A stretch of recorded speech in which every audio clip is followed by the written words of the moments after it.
Okay, so what we want to do is compare the measurement of the volume change unit with the measurement of the burette. I've turned on the electronics of the volume change unit. I'm going to take a reading of the burette, which is right at 9. If you take a reading, it's right about 9. Okay. And I'll reset the transducer on the screen.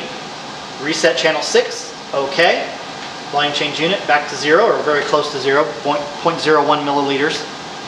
Okay. And now what I'm going to do is allow water to flow out of the burette through the volume change transducer and out into a dish, and compare the reading on the screen with the reading of the burette. Okay. So we have 9 there, we have 0 here. So I have pressure on there. I'm going to allow a little bit to flow out, not a lot. And my reading on the screen is 2.69 or 68 milliliters. And I'm going to come over here and read what's on the burette. Right now we're reading 11.567. 11.7. So we went from 9 to 11.7. 11.7 minus 9 is 2.7. 2.7 here. 2.69 or 7 on the screen, which means our volume change transducer is reading very accurately compared to our burettes on the panel.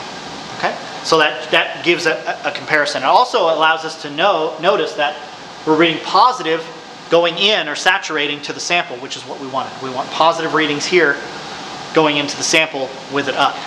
Okay, so we verified that our volume change transducer is reading appropriately, reading to the right polarity, and reading fairly accurate as well.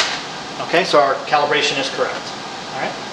So I'm going to, that's the advantage of having the monitor live transducers. Now, even in the middle of a test, you can come to the screen and pull up any transducer you'd like and look at those, look at the values and make sure that they're reading appropriately. If you ever have a question on, is this reading right, you can come in here and do some tests, look at it, whatever you would like to do at any time.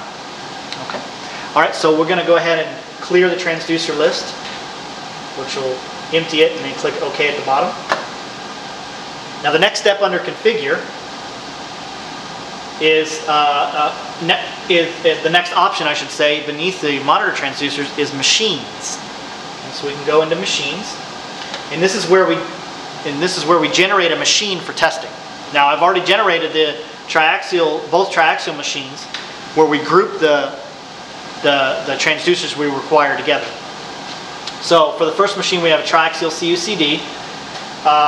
And then it tells us which transducers are required for that test, and you put in which channel is associated with that particular type of transducer required for the test.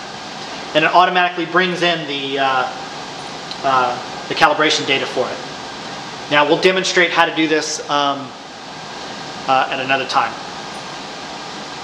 Okay, so click OK, save changes, yes, and then go back to the main screen. And then the last one under configure is logger diagnostics. And this tells us that the PC time and the date in the software are not linked up. So we want to go ahead and write the PC time to the logger.